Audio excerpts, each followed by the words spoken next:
Assalamualaikum warahmatullahi wabarakatuh. Balik lagi Baraya Logai Kurja.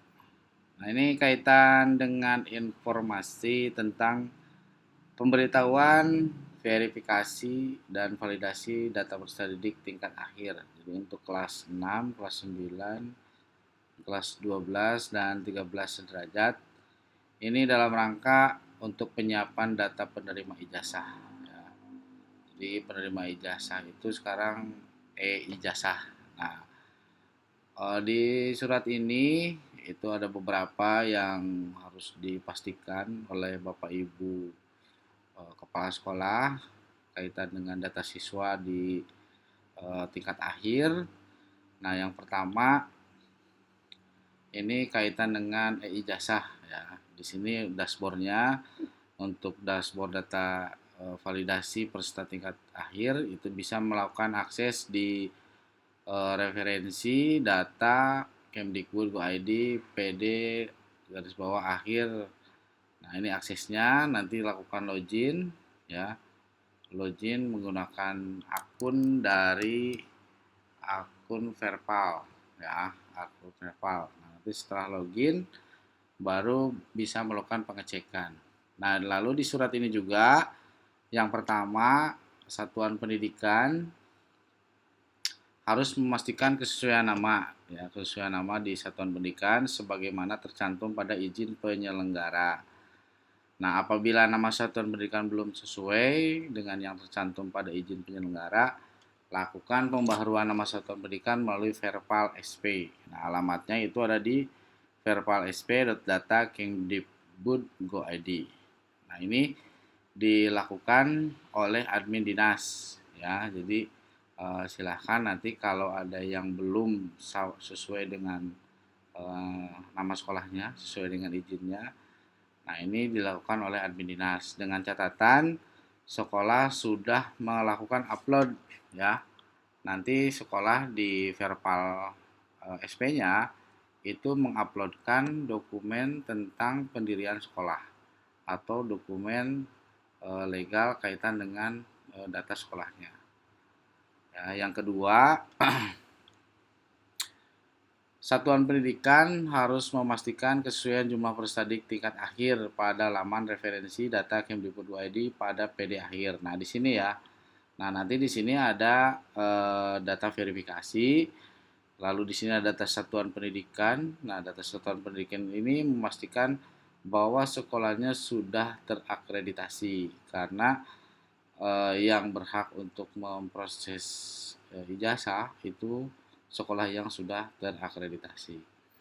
Lalu peserta didik, nah di sini akan ada jumlah peserta didiknya ya. Jadi di sini jumlah peserta didiknya bisa lakukan pengecekan. Nah, lalu ada verifikasi NISN. Nah, apakah NISN yang ada di sekolah Bapak Ibu sudah valid atau belum?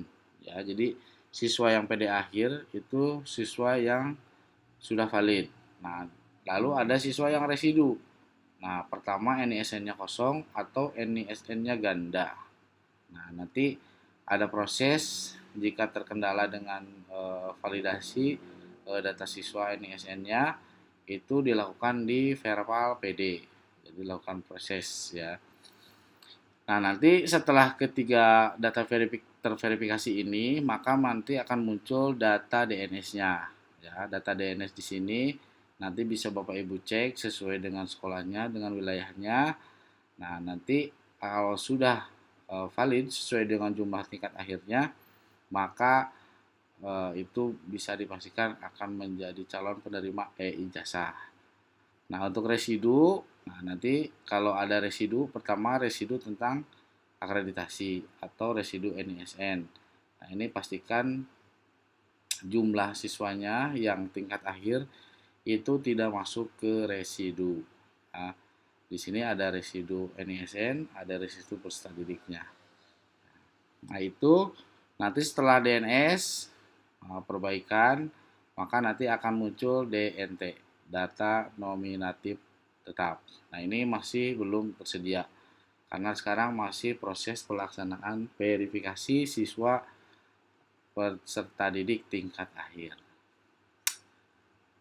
Lalu di poin 3, nah nanti jika ada terkendala kaitan dengan data siswa, mulai dari validitas NIK-nya, lalu validitas NISN-nya, lalu validitas nama ibu kandungnya, itu dilakukan di vervalpd.data.kemdikbud.go.id.